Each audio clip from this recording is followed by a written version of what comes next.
जय हिंद दोस्तों। हम पढ़ रहे थे भारतीय संविधान का भाग 10 जिसमें आपका आर्टिकल 244 और 244 का आता है। अनुसूचित जनजाति क्षेत्रों का प्रशासन बताता है आपका आर्टिकल 244 इज वेरी इंपॉर्टेंट। यहाँ से क्वेश्चन बनते हैं एग्जाम में। देखिए भारतीय संविधान का अनुच्छेद 244 अनुसूचित क्षेत्रों और जनजातीय क्षेत्रों के विशेष प्रशासन से संबंधित है। इसका उद्देश्य आदिवासी समुदायों की सांस्कृतिक पहचान की रक्षा, उनके विकास, स्थानीय स्वशासन को सुनिश्चित करना है। इस प्रावधान से आदिवासियों को विशेष अधिकार और संरक्षण मिलता है। ठीक है, देखिए आर्टिकल 244 के दो खंड है, इसमें खंड 1 और खंड 2।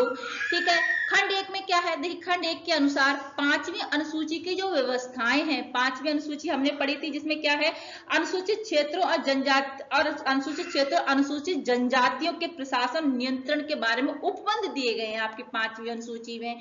तो 5वीं अनुसूची की जो व्यवस्थाएं हैं उन राज्यों के अनुसूचित क्षेत्रों के प्रशासन और नियंत्रण पर लागू होती हैं। कौन से अनुसूचित क्षेत्रों के पर लागू होती हैं, मतलब अनुसूचित क्षेत्रों के प्रशासन नियंत्रण पर लागू होती हैं? उन अनुसूचित क्षेत्रों के प्रशासन नियंत्रण लागू होती हैं जिन्हें राष्ट्रपति अलग आदेश से अनुसूचित क्षेत्र घोषित करते हैं।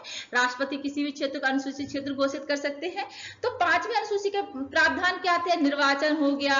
ठीक है, अनुसूचित क्षेत्रों में किसी राज्य की कार्यपालिका शक्ति हो गई।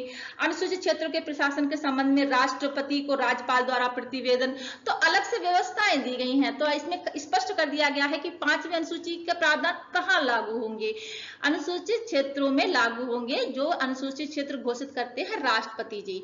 तो क्या है, 5वीं अनुसूची के प्रावधान असम, मेघालय, त्रिपुरा, मिजोरम के अलावा, मतलब ये 4 राज्यों को अलग से अनुसूचित 6 के प्रावधान लागू होते हैं इन 4 राज्यों में। ठीक है, विशेष स्वायत्ताएं दी गई हैं। तो इन जो 4 राज्य हैं इनके अलावा जो दूसरे राज्य हैं अनुसूचित क्षेत्र हैं, अनुसूचित जनजातियों के प्रशासन और नियंत्रण पर लागू होती है आपकी 5वीं अनुसूची। आई थिंक क्लियर हो गया होगा। तो 5वीं अनुसूची कहाँ लागू होती है, इन जो 4 राज्य असम, मेघालय, त्रिपुरा, मिजोरम, इनके अलावा। तो इनको इसमें इंक्लूड नहीं करना है।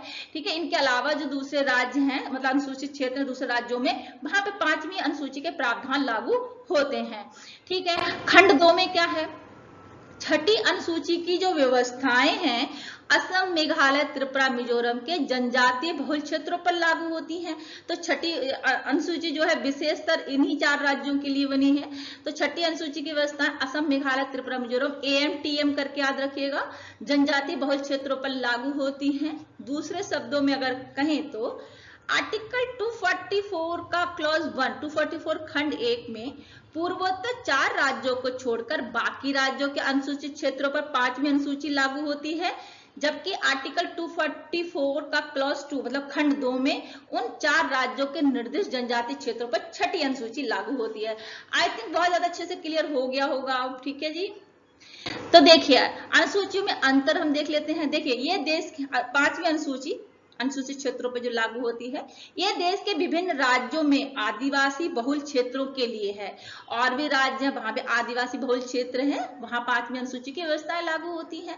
राष्ट्रपति के आदेश से ये क्षेत्र घोषित होते हैं। राष्ट्रपति किसी भी क्षेत्र को अनुसूचित क्षेत्र घोषित कर सकते हैं या फिर उसका वो दर्जा हटा भी सकते हैं कि अनुसूचित क्षेत्र नहीं है। ठीक है, देखिए वर्तमान में लगभग 10 राज्य हैं, आंध्र प्रदेश, तेलंगाना, उड़ीसा, छत्तीसगढ़, झारखंड, मध्य प्रदेश, राजस्थान, गुजरात, महाराष्ट्र, हिमाचल प्रदेश। ठीक है, में इन अनुसूची के अंतर्गत क्षेत्र आते हैं। इन क्षेत्रों में केंद्र राज्य दोनों का संप्रभु प्रशासन होता है।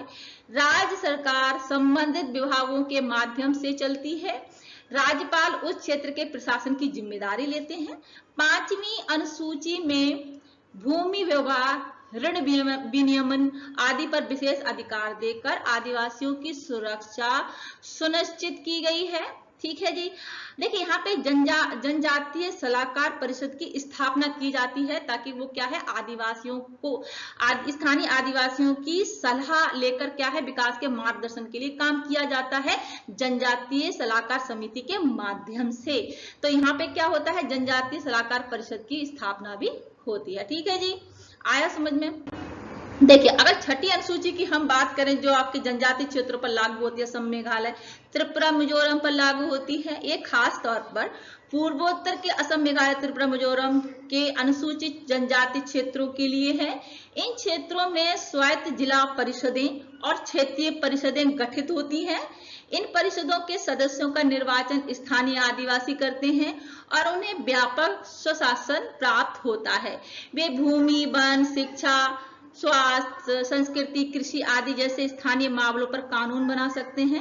इनके पास सीमित न्यायिक शक्तियां भी होती हैं जो पारंपरिक रीति रिवाज के अनुसार विवाद सुलझा सकती हैं। छठी अनुसूची अधिक स्वायत्तता देती है, ठीक है, और इन परिषदों को बनाए गए नियमावली को राज्यपाल की मंजूरी भी मिलती है, ठीक है, तो अधिक स्वायत्तता मिली हुई है। ठीक है, देखिए विशेष अधिकार की बात करें तो राष्ट्रपति अनुसूचित क्षेत्रों की घोषणा और सीमाओं का परिवर्तन करने का अधिकार होता है, राष्ट्रपति के पास होता है।